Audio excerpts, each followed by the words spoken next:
So all good stuff. We'll give a few minutes to chime in here. And if you are joining us, by all means, put in the chat where you are located. Kelly and I were just talking. There's a bunch of storms which is, you said right outside of Philadelphia? Yep, 20 minutes south. So I'm in Wisconsin, and we're just hot and humid here right now. So, that's the fun stuff that we have going on. But yeah, it's crazy storms. Chicago area. Whoop, whoop, Midwest represent. Just saying. Yeah, no, hot and humid. We had some crazy weather just the other day that was sunny out and then downpouring rain simultaneously. So it's how it is. How it is. All the good stuff. All right, we'll keep letting everybody collect in here. Oops. There we go. Jen is on. She's from California. Hey, Miss Jen. Heather is in northern Wisconsin, where the mosquitoes are the size of rats. Only because So, it's been raining for like 2 straight weeks.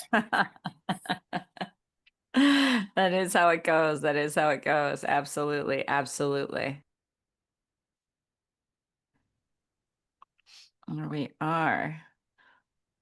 So we're just going to keep letting people chime in here.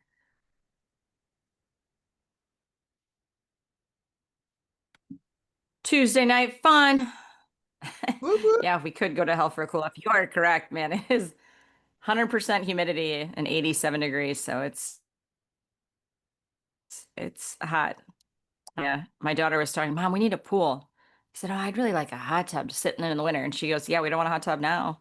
I said, no, but now's the time to buy it because that's when everybody's getting rid of it because they're like, oh, we're not going to go sit in the hot tub. So now's the time to buy. Kind of like the time to buy a camper is at the end of camping season when everybody's like, oh, I'm over it. I don't want to store it. All that fun stuff. I know it's usually when I'm perusing Facebook Marketplace for playground equipment for in the dog daycare at the end of the year. And I actually did an ad once. And I was like, do you want to shovel its playground equipment or store it in your garage? Why not? Make some money and sell it. So when I can't find good stuff, I just go ahead and place a little ad on there. Works out well. Works out well. All right. Oops. We're going to go ahead. We're going to get started here in just a moment. We always like to give everybody a few minutes to chime in, plus let technology catch up to us, which sometimes is always a challenge within itself. So for those of you who don't know, I am Eve Malzahn, founder of Dog Handler Academy. If you're watching this live, you're going to get to ask us some great questions towards the end. We're going to let Kelly kind of explain the facets of her incentive program. And then if you have questions, you can put them in the chat. And then once she's kind of gone through her program, then we'll dig into your specific questions. Certainly, we can get down to some granular conversation pieces regarding the ideology of her program and how it's benefited her. So certainly throw stuff into that chat as you see fit, and continue to tell us where you're from. So it's always nice just to know where the audience is hanging out from. I know a lot of times we get some fabulous people from New Zealand and Australia and the UK popping on because this is midday their time. So we love this time frame, and so do they. So without further ado, welcome to the monthly incentive bonus program that Miss Kelly Dodds has not only put together but implemented in the facility that she manages. I've had lots of conversations about how do you incentivize not only your staff but also your management staff, and how do you empower your management staff to have some sort of an incentive program that they can take ownership of and that they can monitor and utilize without the owner having to constantly be there and constantly ask questions and to constantly meet with them. So that way the managers don't feel like this program is micromanaged, that they can have ownership of it. And as an owner, I can tell you, I love it when I can give things to my management staff and say, here you go. You take ownership of this. You do it. You let me know what you need from me, but you're going to own this process. And I think that's a great way to build up your management team, to give them something to grasp. So Kelly and I have been talking about this program for 2 years at least. And then, Kelly and I kind of had a little conversation of how to get serious about the needs to help other owners and managers embrace this program and bring it to fruition within our own environment. So Kelly, give us the 5-minute version of where did you come from a corporate level, and really how did you dive into management and really envelope into creating programs to help bring up other people within your facility? Sure. Thank you very much, Eve. So for me, obviously, Kelly Dodds, it started like I have over 20 years retail management experience. I was on the corporate ladder. I was going as far as I could go. If they ever asked me what was my end game, I was like, is your job available? And I would keep going from there. But then for me, I wanted to this opportunity to come into this industry just kind of fell into my lap, was out of nowhere, wasn't looking to leave. I literally was on the run to become a district manager. And when I found out what this industry was about, being able to be with the dogs even more, kind of stepping away somewhat from the beat up of the customer service aspect, I made the leap. No questions asked. So for me, though, it was a definite shift from going from a corporate mindset to a small business mindset. So I had that little bit of thing that I had to work on personally from a leadership standpoint. But what it did bring to this industry and to the table for where I work, which is Perfect Pooch, was that I was able to already have an owner's mindset. Any place I ever worked, even if it was just my store, that store was my store. Even if it was corporate, it was my store. And I looked at Perfect Pooch when I went in as my business. Even though the owner is doing his thing, it's my business. And that's the kind of mindset I was mentored in and wanted to be in. And that's the mindset that I then passed on to my leadership team. And then now will be putting into fruition with being the founder now of Next Level Leadership Academy, which is literally cultivating an owner's mindset and giving everybody those tools to take it to the next level. Because as you said, Eve, and through your monologue here, that owners love it if they know that when they leave, they've got somebody that has the same mindset as them and doesn't have to worry about it. And they don't have to micromanage and they can go and do their thing. And that is literally what my owner wanted, because he never worked as a manager ever. He was an engineer and then got into this and tried to be a GM and an owner. His business advisor was finally the one that told him, you got to get a GM. And then, trust me, I went through 5 interviews before I got the job, but it was well worth it. But he didn't want to get off of it. But once he realized what I was bringing to the table, and I thought just like him, and I was going to protect his baby and I was going to do whatever I could to make it successful, he was in. And then basically this incentive bonus program was part of that mindset of, how do I protect the business? How do we stay in business? We've been in business for over 20 years. The Perfect Pooch has. And it was just, we were doing great. We were doing wonderful. COVID hit. Oh boy. Everybody knows that there was a major shift in the job market, the job ethic of folks when COVID came about. And I'm always big on change management and knowing you got to shift with the times. You got to not be stuck in things of how they were. And I tried different things. And I finally said, you know what? I heard something like this a few years ago. It was definitely different, very micro pieced together. And I'm like, I'm going to take the concept though, and I'm going to make it into what it is now. But I did take the feedback from my leadership staff. I did take the feedback from the team that we had at the time to generate this program. And what I want you to know right from the top is that what you're going to see from my example and explanation is what works for Perfect Pooch. Doesn't necessarily mean it's going to work for you, but the concept and the idea will. You just have to fit it for your business.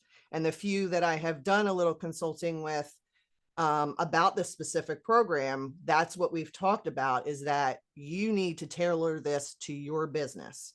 So I'll give you a little insight, but clearly, if you go to the Dog Handler Academy Leadership Summit, you'll get more information and more nailing down of the specifics. But this is just a broad scope of what this incentive program is about. So let's kind of get into it then. Perfect. So we're going to set the stage here. So if your business is anything like ours, where you were maybe experiencing flat performance, revenue was steady, maybe even was good, but you knew you had more potential that you could get out of your business. Staff turnover was a huge issue for us, more specifically after COVID, because people just didn't want to work. But every time you train a new employee, it clearly costs time, money, and energy. And I know E's heard this at all the conferences that we've been to, on the training things that we've been on, to just in general, it's either staff retention or problems with hiring. This program can answer both of those questions for you. So hopefully you'll really enjoy this. But it also too helps you not lose momentum with your customers. So, we also saw that coaching alone, though it's necessary, wasn't moving the needle in that, in the long term for being able to try to keep people and get them motivated to want to be part of what we had for our values and our culture. So the employees might improve for a week or two after a coaching session, but then the old habits were creeping in. And then the other thing for us is that, the competition was also heating up for good people. I have 2 facilities that are literally 5 minutes away from me. One's literally here, the other one's literally there. So we're not only fighting for revenue, but we were fighting for people. And they also had investors. My owner was my owner. So when you've got investors, you've got them that are able to pay higher. They're paying literally, I think they're up to $4 more an hour than what we are to start. They don't offer benefits of any sort, neither one, but we offer benefits, a really good benefits package, but we are lower, but we throw this in. So you really have to promote the fact that there is the opportunity, that this is a block for somebody coming in the door. Correct. Yeah. So we, and just so you know, Eve, for me, I don't know if anybody else is seeing it, but you're kind of pausing a little bit.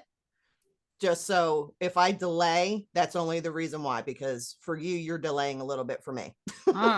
Well, let me see if I can fix it. Okay. Awesome. So, again, like I said, with the competition, it was, and it is, and it still is, it's tough when people see, what they're willing to offer them versus what we are. But, we realized that if we were consistent with performance, we needed consistent reward for it. And that was where the light bulb moment really came in. We needed a system that tied towards directly to sustain and be measurable, the performance, and not just have them showing up. They needed to know that they needed to produce. It wasn't just, hey, I clocked in, that should be good enough. No, you've got to work for the money that, we're paying you to do. So think about your own teams for a second. Who on your team would truly shine if they knew consistent effort was rewarded in a tangible and financial way every single month? I'm going to let that sink in for a second, because that's an important question. This shift from that flat performance to focused progress, that starts with aligning the incentives to the behaviors that really matter for your specific business. So we're going to talk about the recruiting aspect, because I wanted to attract really good and higher end people than what I was originally getting. But again, it was difficult with the competition and everything we had. But as I started explaining this as part of the interview process, there was like even a light bulb moment then of like, all right, we're really onto something, because this is attracting people that normally come to us if we were just offering. My dog, sorry about that. Keep going. Got it.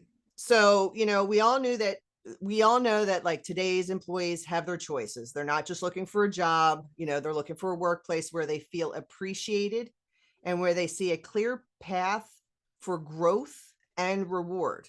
So offering a clear, structured bonus program sets your facility apart immediately.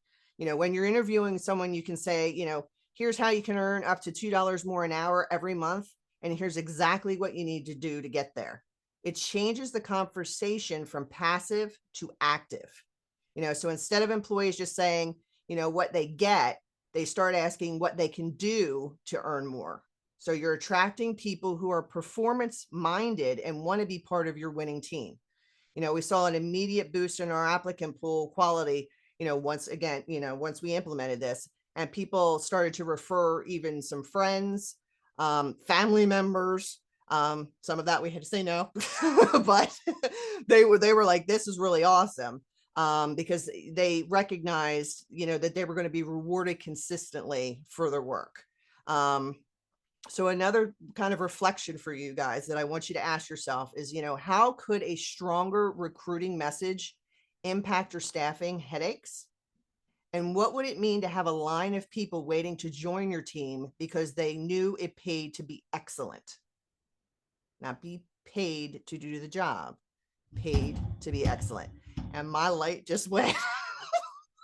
Wow. Okay. Technical difficulties, but this is more than just a recruiting perk though. It is a true advantage. So I'm going to switch here and just bear with me while I fix my light, so I'm not in the dark. I'm sure you were all enjoying my northern lights. There we go. All right. So we're going to move on to some numbers, because I really want you to understand, the revenue impact that this has. So at the end of the day, we all need to justify the changes with real measurable outcomes. So when staff performance improves, your customer experience improves, and happy customers come back. They also tell their friends and they leave better reviews. So when attendance improves, you're able to fully staff every shift, reducing the number of refunds or last minute cancellations. Lower turnover also means you're not consistently paying to recruit and train. Our facility saw a 30% decrease in turnover costs in just the first year. And we've been doing this for 2.5 years now. So beyond that, upselling became a natural part of the team culture.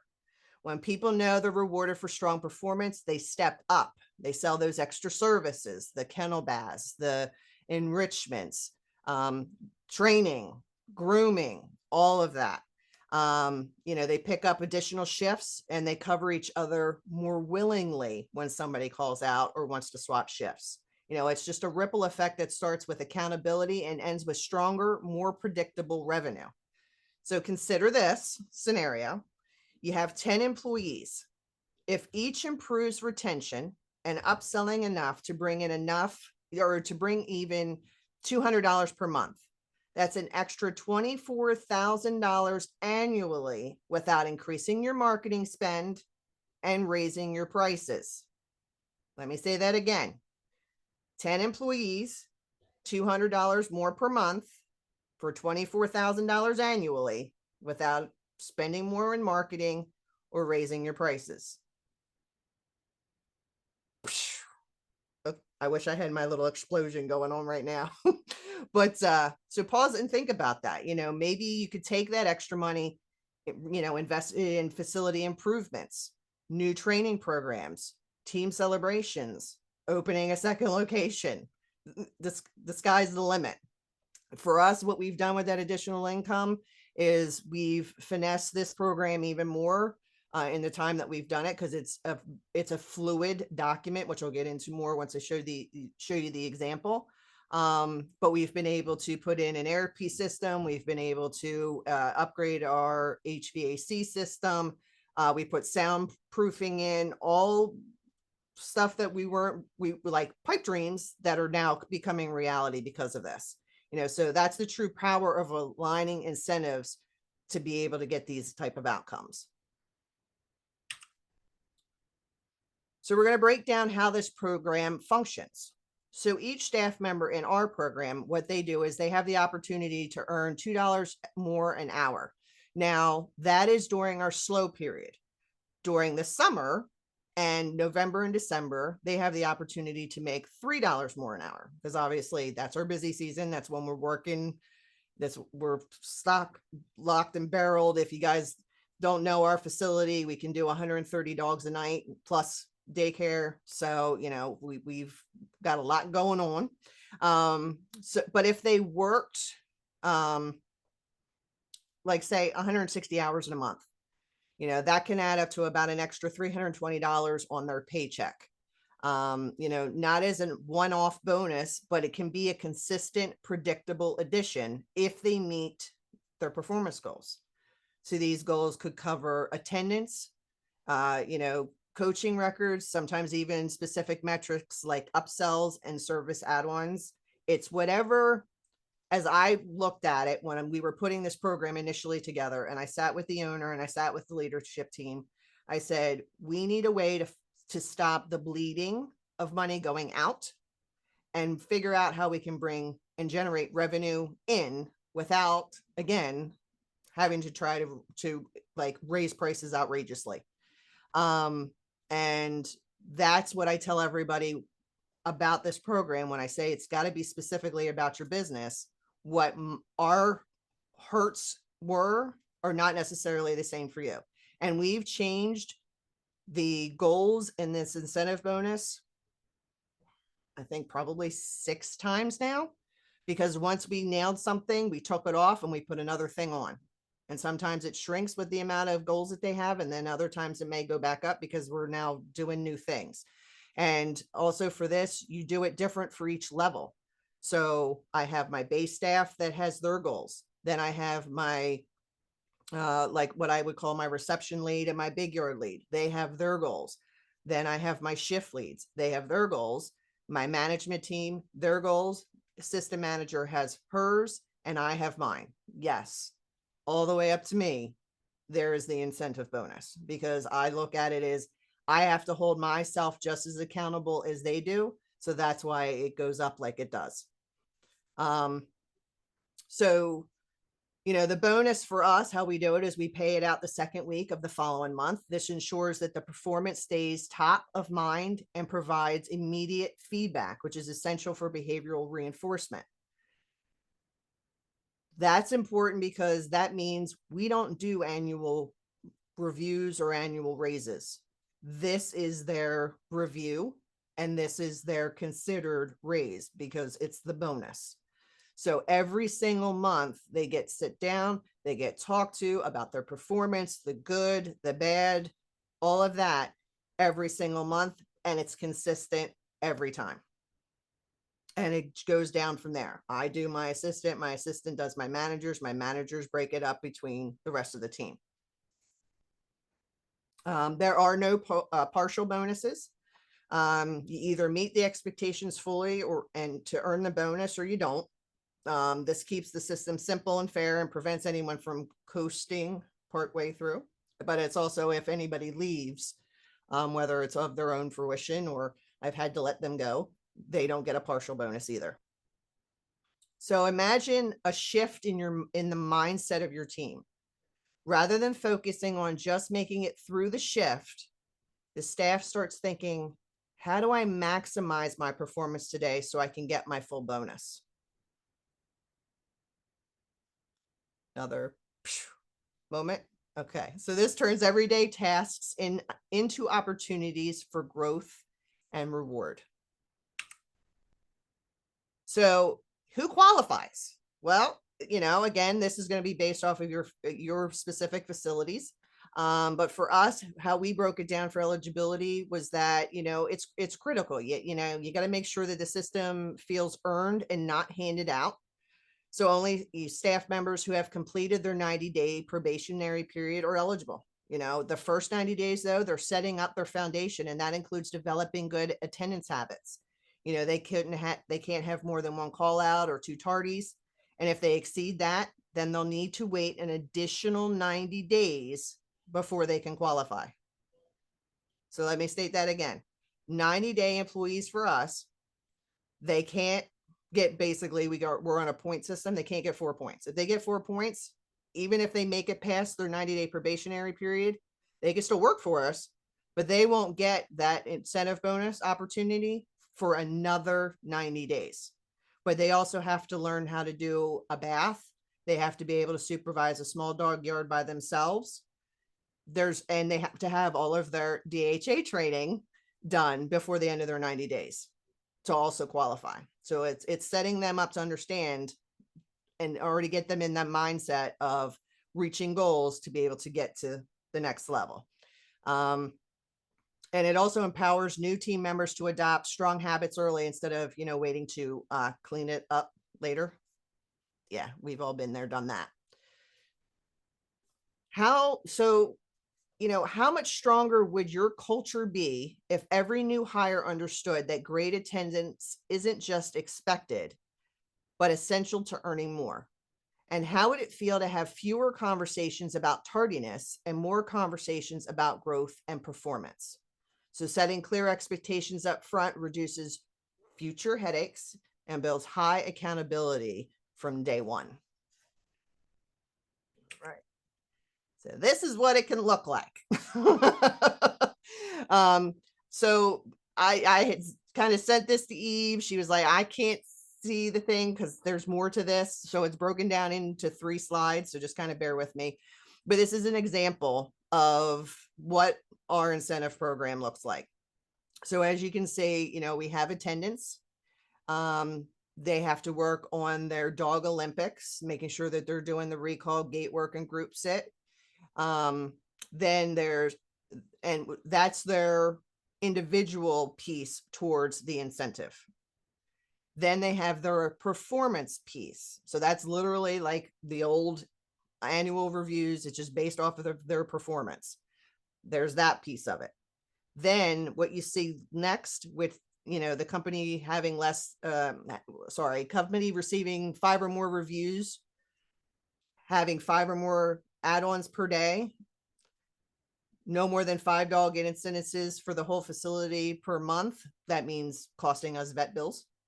And what we're currently asking to be over for the month from the previous year. Those are team goals. So maybe everybody just went, huh? Okay. So you have their individual piece, which is great because that's giving them their individual incentivization. Oh my goodness gracious. You know what I'm trying to say. But the group and team piece was important. I can't see anybody, but I'm sure if I ask you this question, pretty much everybody's going to raise their hand. How many of you are sick and tired of your people being on their phones in the yards or on their phones up at the reception desk? This program stopped that. And you're going to be like, okay, how did that happen? The one piece in there where we say cannot have more than 5 dog incidences in the whole facility for the month. That made peer-to-peer conversations happen.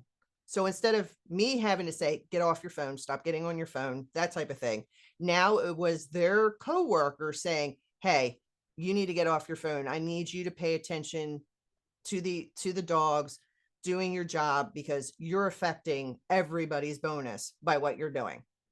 And that team culture that we were struggling with since COVID was coming back to fruition, because everybody, yes, was the money piece of it, but it eventually evolved into them buying into the values, because they realized we were buying into them and the value they brought to the business. So hopefully that makes sense. And if not, I can clarify with questions later. Okay. So, say, what you're seeing there is that you'll have the one column where I monetized it. You can see where it totals up to the $2, but I monetized each one based off of what we felt that would be weighed, what it would be worth. Then the center section there, that's just letting them know, was it, yes, they did it, no, they didn't, what points they got for attendance, where we fell. And then the final column is the column where it literally shows what they got out of each one of those sections with their total at the end. And then the other little pieces, which we added in just a few months ago, was that we ended up taking out, because we had it in this originally, where picking up a shift was part of the incentive. We then have since taken that out. And as you can see now in one of the bottom sections here, it says 1 hour for picking up a shift that is open, or 2 hours for picking up a shift from a call out. We move that to them now earning additional PTO. So not only are they doing the incentive program, they also have this opportunity to get more PTO, which is then thus change the dynamic, because they were already in it to try to get the money for that piece of it. But now they're going, okay, I'm doing this and I'm getting that. Now I would like to be able to get some additional PTO, because that was the other thing we were hearing, was time and money. And then we also implemented additional certifications that we're paying for our staff. So we have all of them again going through DHA initially, but now we also have them doing IPBSA training, and that we are paying for. And if they go through the program, they get a additional bonus than just this. And then we also have them going through an Udemy program for customer service to really level them up with that skill as well, to help them with the upselling. And they get an additional bonus for that. So that is what that section is. Okay. And then this is the next piece under that. So this is where you would see if we've had to give them any kind of coaching during this part or particular period. So if they had a verbal, it would be dated and what it was for. Same for a written, same for a final. You see the nice big green, like, hello, here's the money. That's where you would put their bonus amount. And then any other notes that you would want to make, or like for most of my team, we put the notes in there so they know what they're telling the employees of the good things that they're doing, and then the opportunities that they may need to be working on. And then from there, it goes into just literally the sign off, who it was reviewed by. So you have them sign it. I have my assistant, who's also HR, and then I sign it as well. And then if it happens to be somebody else other than my assistant, then they sign it and I still sign everything. The final copy comes back to me, because I am again held accountable to making sure that these are done right, delivered correctly before they get filed away.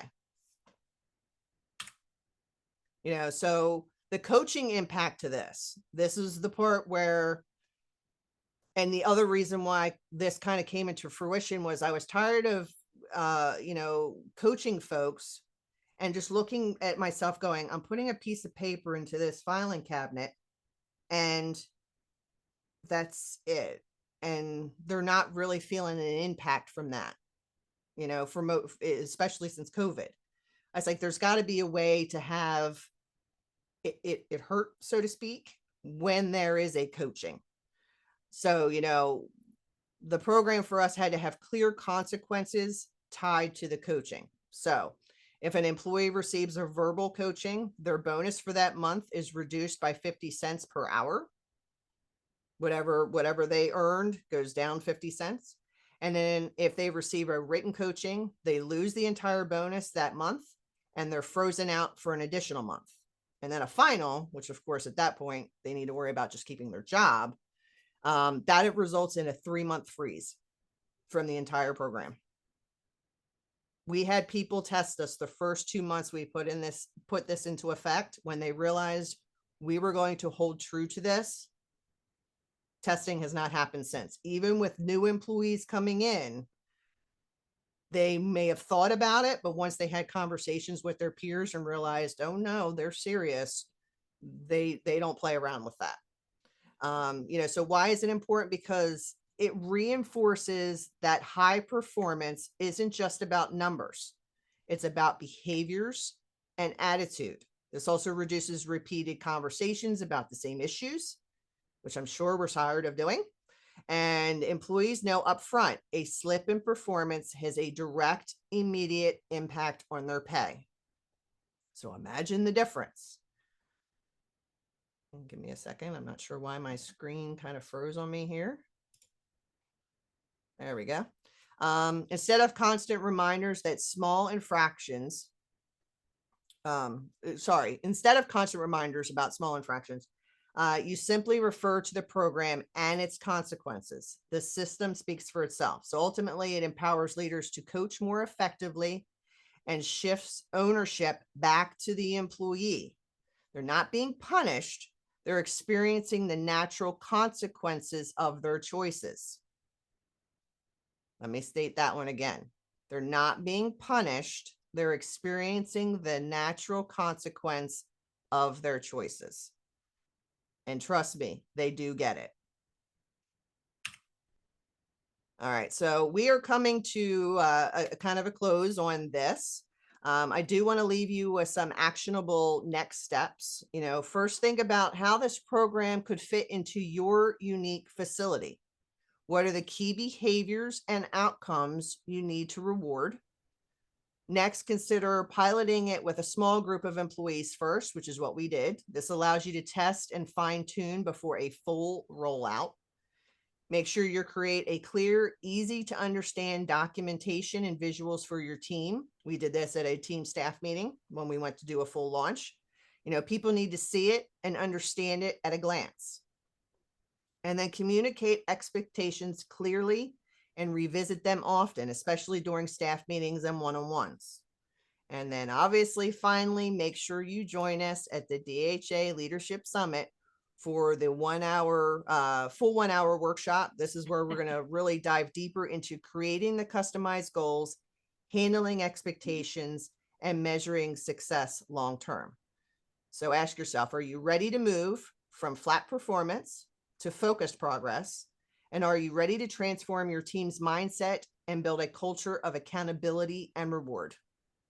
Thank you. Fabulous, Miss Kelly. Fabulous. All right, we got a lot of questions here, so we're gonna try and dive into them. Okay.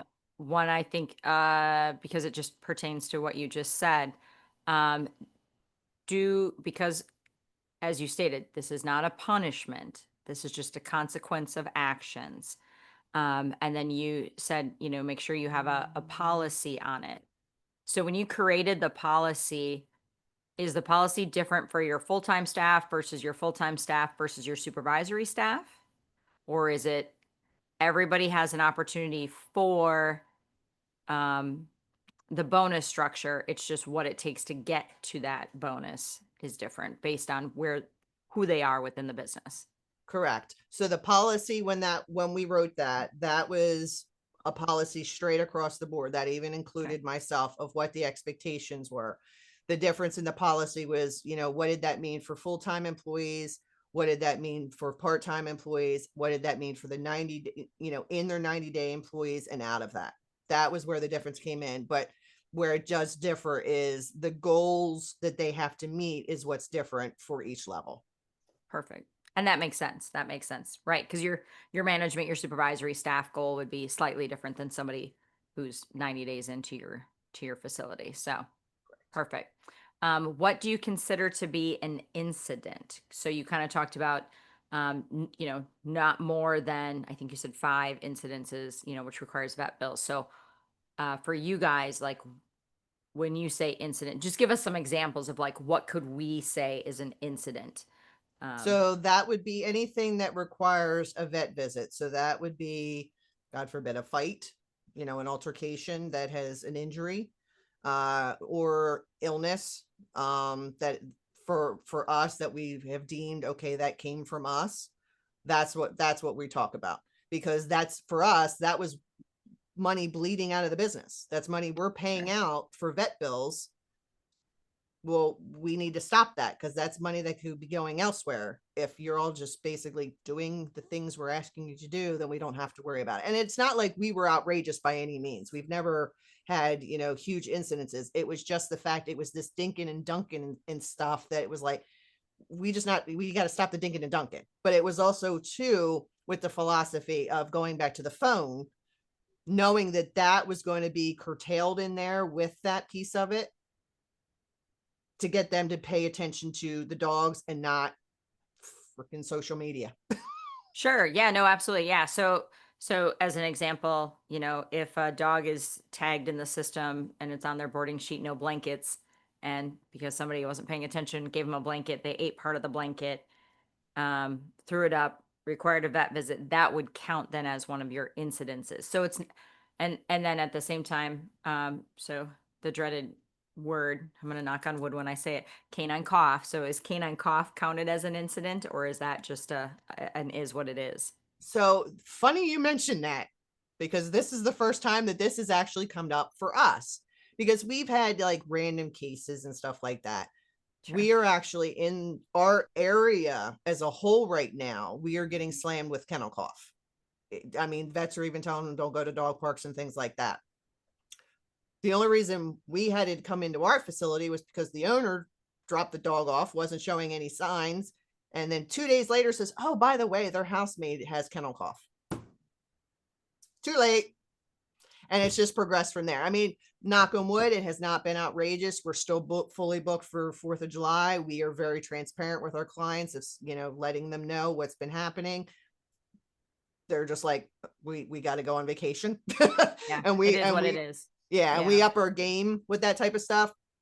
But because we have so many at this point, and we had seen prior to this a dip in our daycare because of it, we had to deem it as an incident because it was a loss of revenue. But if it was 1 or 2, no. Gotcha. All right.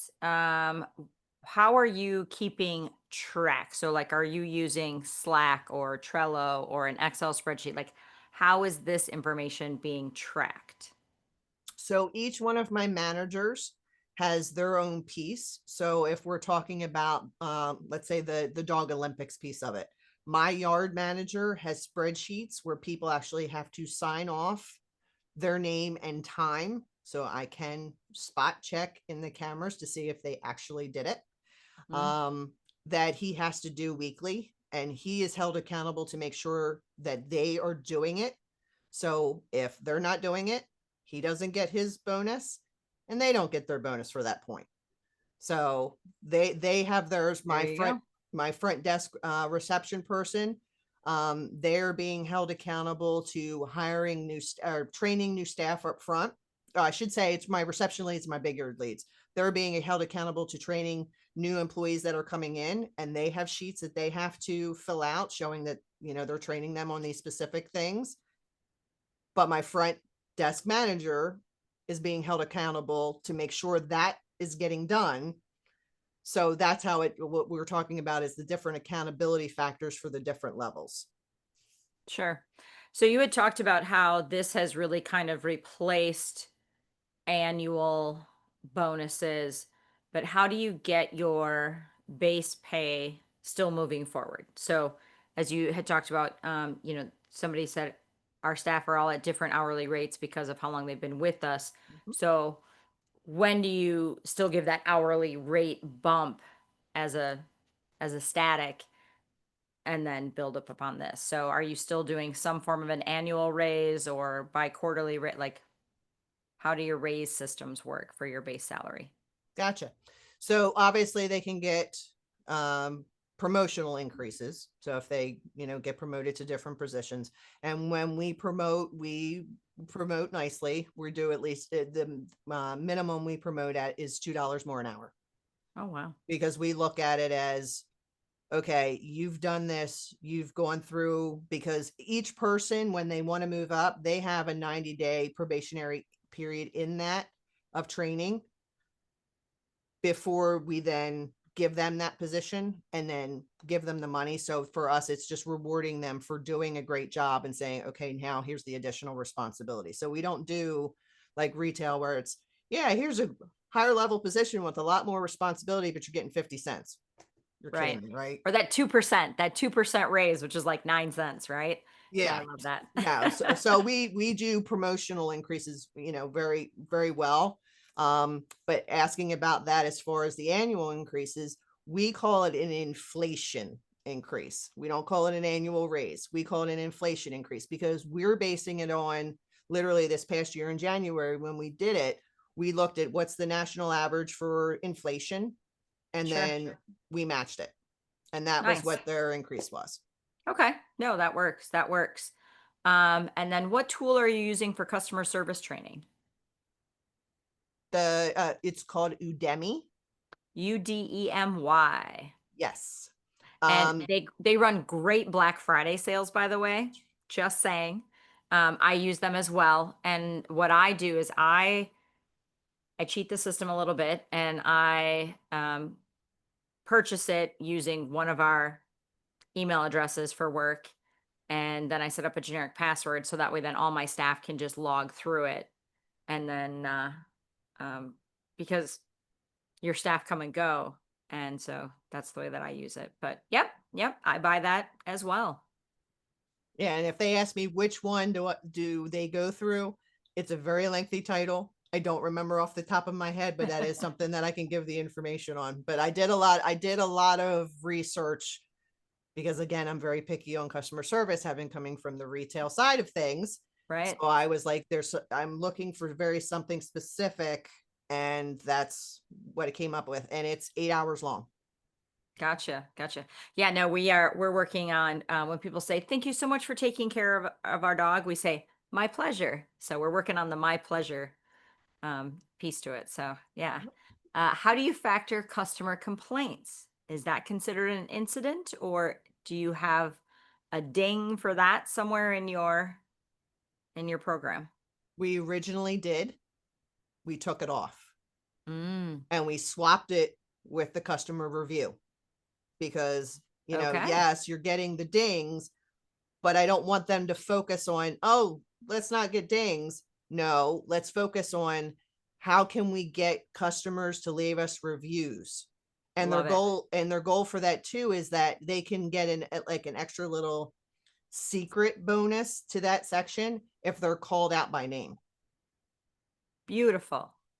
I love that. Because yeah, I had the similar problem where staff weren't telling me about little incidences because then they weren't getting a bonus. And so I was like, all right, we need to rethink this, because I want them to tell me about all the little incidences. And so, yeah, that's a great way to do that. That's an excellent way. And then do you have like QR codes set up in your lobby, or how does your staff promote getting those reviews? So it's, at the end of the sale process, if it's a sale process or just closing out for, them being there for boarding or daycare, they'll just say, hey, if you really, really love today, they all kind of have, in all honesty, they all have their own spiel. Certainly. I'm very big on, I hate the term sales or Yep. being salesy. You need to recommend, and you need to be you. I don't want you to sound like me, because it's not going to come across honest. But if you're showing your own personality and just being honest with them, they're more apt to turn around and do it. And plus also, you know, we also have our system broadly that automatically shoots them the review, but we always tell them it doesn't matter if they automatically send it or not. You should still be mentioning it at every point in touch that you have with that client.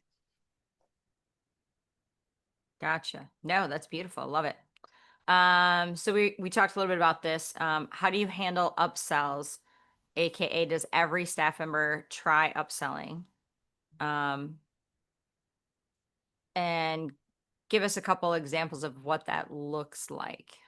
Okay, so right now we're going through our summer camp. We're doing our summer camp for our daycare. I even have brand new employees that are having to upsell because they, for their first 2 weeks right off the bat, they're not only they're doing their DHA and they're runners for us. So we're putting them right there, you know, right to the fire of getting Stick them in there. Yep. Putting them right in front of the customer, but we shadow. We, you know, either it's us, the management staff, or our leads that are shadowing them and showing them how it happens. And, you know, I was out there yesterday. I literally have designated time, and so does my other managers, to promote services. So then that way they can see how it is, and we're modeling it for them. And then we step back and we listen and we give them feedback. So we're always there mentoring them on how to be able to do the upsell. And again, recommend. Yep. Oh, 100%. Yeah. There was a facility that I went and was hanging out with, and how they had it work was the handler would bring the dog down, and then the front desk person would go to the handler, "Hey, what toy did Fluffy love this weekend? I know I saw him playing with something." And then that way, then the handler can be like, "Oh my gosh, they loved, you know, these Amazon balls that we had, or the soul ball, or blah, blah, or the go nut," right? So like it was a way to soft prompt them, and or made notes on report cards. Like, so and so really enjoyed this toy, you know, and gave it by name. Or, you know, so and so was a little jealous their neighbor got a peanut butter with Kong. Maybe consider that during their next stay. So just as a way to soft sell it. So that gets to be a thing. Lonnie, oh my gosh. So an owner wants you to reimburse him for his missed trip because his dog has, oh my gosh. Yeah, whatever. You gotta love people, right?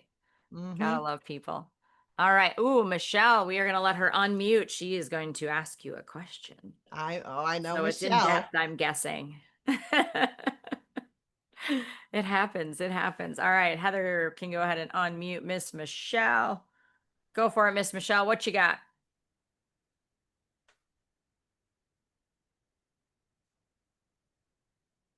Oh, now she's muted again.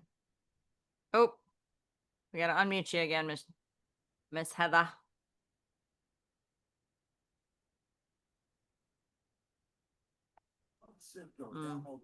Michelle, you There should we be go. good.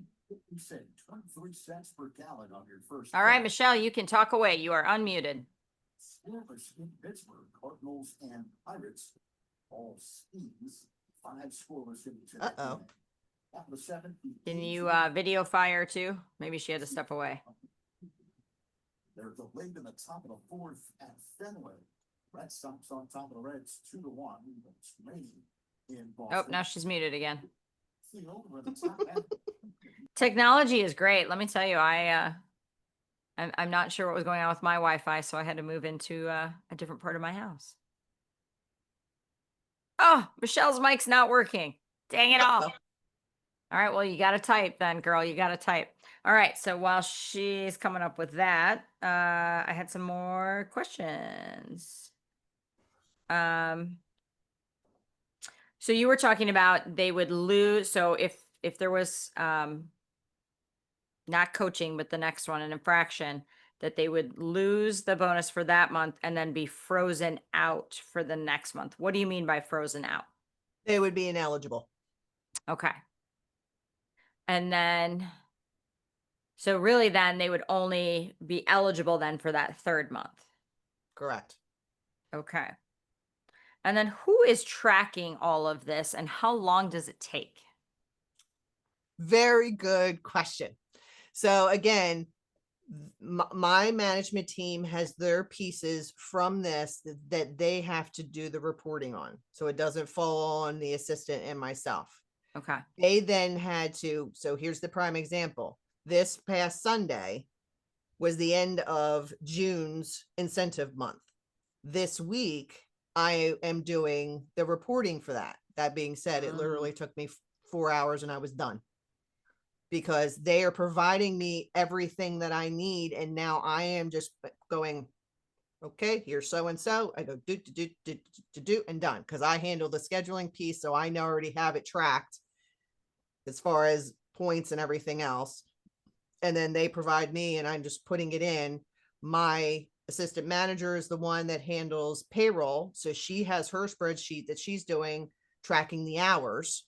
And then I have that in that spreadsheet, it breaks it down with what is their hours, the incentive bonus amount that they got, the $1.50, the $1.40, the $2, whatever it is. And then once that's in there, it calculates everything else for me. So the initial setup Okay. takes a little bit, but once you have that, then it's just plug and play and you're done. So that so basically it gives me a week to get the reporting done. Yep. Next week is when now it's printed out and it's handed out and given to everybody because they're paid next Friday for their bonus. Gotcha. And then, have you ever had anybody who has said, I feel like I deserve the bonus because of XYZ? Nope. All right. So everything's Because pretty cut and dry. Because we cover everything, we notate everything. You know, my management staff they've learned a long time ago CYA. So we always have plenty of documentation to back it up, whether it's video, text, paper, doesn't matter. They know they can't say that to us at this point. That's why I said that first 2 months when we first did this, they tried, but then they realized, okay, I can't do that. They are able to produce evidence, so to speak, of whatever the transgression was. Gotcha. Perfect. All right, Michelle thinks her mic is working now. Heather, do the honors and let's let Michelle ask her question. She should be good. All right, Miss Michelle, I hear something. Nope. Now I don't hear anything. That stinks. I know. I know, Techno- Michelle. Technology can just not be our friend tonight. It's okay. Your light fell. I had to move into a different part of my house. Like, I'm hardwired in. This is craziness. All craziness. All right. But we love you, Michelle. Yes. All right. What else is there? We went over tracking. So what are some differential things that you do for, I guess maybe it's on your spreadsheet slide, like for your 90-day staff versus your 6-month staff versus your 2-year staff? Like, what are some differentiations in that bonus module? So I wouldn't break it down that way, because I could have, like Ryan, he's been with us for 2 years. He's a big yard lead. So, I mean, that is technically a promotional position. But he's just not somebody that wants to go any higher than that, and we're fine Okay. with that. He just has additional responsibilities where, again, he has to, basically the levels you go up, there's training pieces and components as part of that. Okay. So if you're base level, it's just you coming in, you're doing your task, you're and helping, you know, with the overall team goals and aspects. The next level up, it's that, and you're doing training. Next level Okay. up from that is you're training the training and overseeing the training and so forth and so on. So that's kind of where it goes. And it stays the same for base level. The goals are the same for my big yard and reception leads. The goals are the same for my shift leads. Then they individualize when it gets to my management team, because My front end manager needs to have their own things that need them to focus on versus my yard manager versus my kennel manager versus my training manager. And then my assistant and I actually have the same goals, because I look at it as we're one entity. You know, she's my right-hand person. And if I'm not there, she needs to be having that same mindset as I am and running the show just as I would. So we have to be on the same page. Sure. No, that makes sense. Gotcha. And then you had already kind of talked about, if somebody leaves, the exit stage left, that's it. There's no payout of the bonus or things like that. Yeah, they'll get it if, like, say June's done, they're getting a bonus 2 weeks from now, like before next Friday, they would get paid it because they earned it. Mhm. But if they leave anywhere in between, they don't get any partial bonus. And it's very Gotcha. clearly written in the policy. And I think that's one of the key things too. Anytime that you're going to do anything that is above and beyond their standard pay, whether it's PTO, whether it's utilizing, company vehicle, whatever, right? Anything that is above and beyond somebody's standard pay, you need to have a policy about it, a black and white policy, and you need to stick to it. You got to work out all the grays that are in those policies, because that way, A, the expectation is there, and B, if somebody wants to fight you on it, well, you have a written policy, and this is the policy, and you were just following it. Yep. And they all signed it. Yeah, I know. In corporate America, that the handbooks and the policies and all the stuff was like extensive. And us as small business people, we don't have a full-time HR company. So that's where nowadays Chat GPT or whatever can write it for you. But you do need to just have that policy. I think that's super, super important. Correct. All right, let me dig back in here. Next. Michelle's gonna call you. Okay. When all else fails, go old school and dial the phone. All right. We are wrapping up at 8 o'clock here. Any final questions? If you have it, now's the time to ask it. Truly, I know I have asked Kelly numerous questions as she was building this program and utilizing it, just the different nuances to it. And I think that's the key thing, is that as much as you have created it to be a standard, you've also made it adaptable. And I think that's one of the unique things about the program that you created. So many times when I look at it, it's always, well, this is the bonus structure. And, your part-time people usually don't hit it, right? Because they're part-time or they don't fit within the gap. And, or like you had talked about, your shift lead, that's the level that he's going to max out at. And that's okay. We need those solid, dependable people that are going to show up every day and shovel shit and, contribute in the overall company model.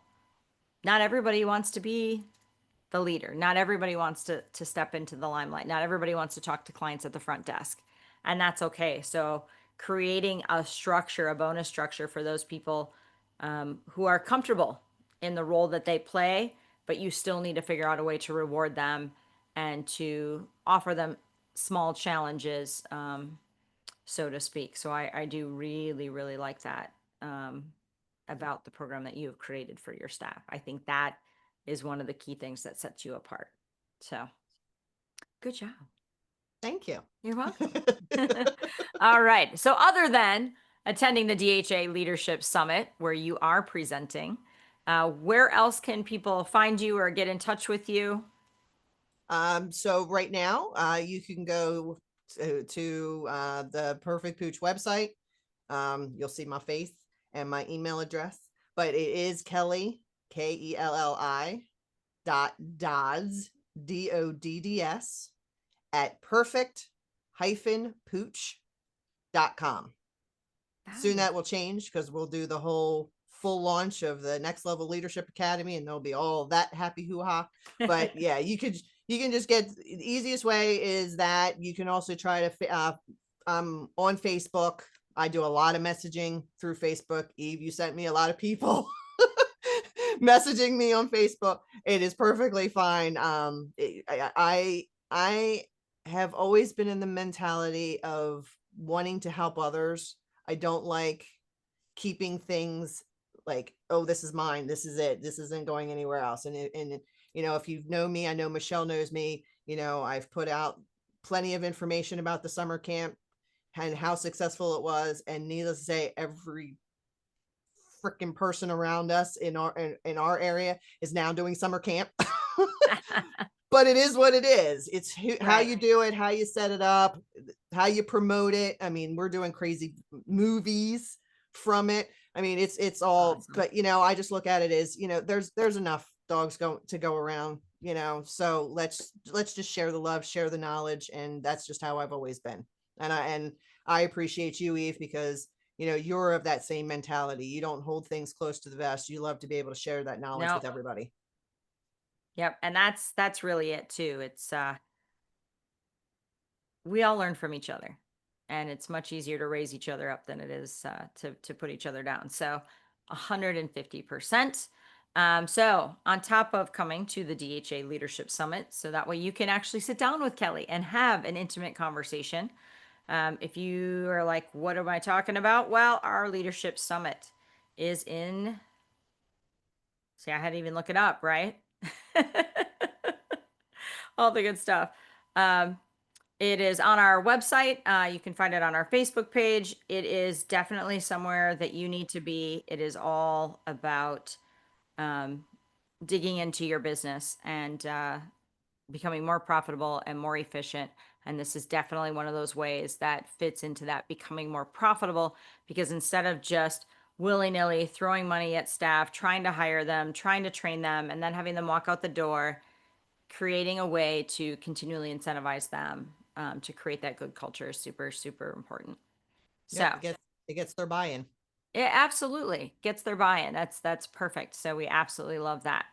If you need to track down Miss Kelly, you can always reach out to us at doghandleracademy.com, and we will provide a replay for this. Give us till tomorrow to get it out, just because my fearless leader, Miss Kristen, had some surgery, and she's great, by the way, but she's the right-hand lady who makes all the magic happen. So thank you, Miss Kelly, for joining us. Heather, thank you for filling in for for Miss Kristen. You did a great job. Appreciate it. And we will see you all again very soon. Definitely check out that summit. You will not be disappointed. And with that, we'll see you all next time.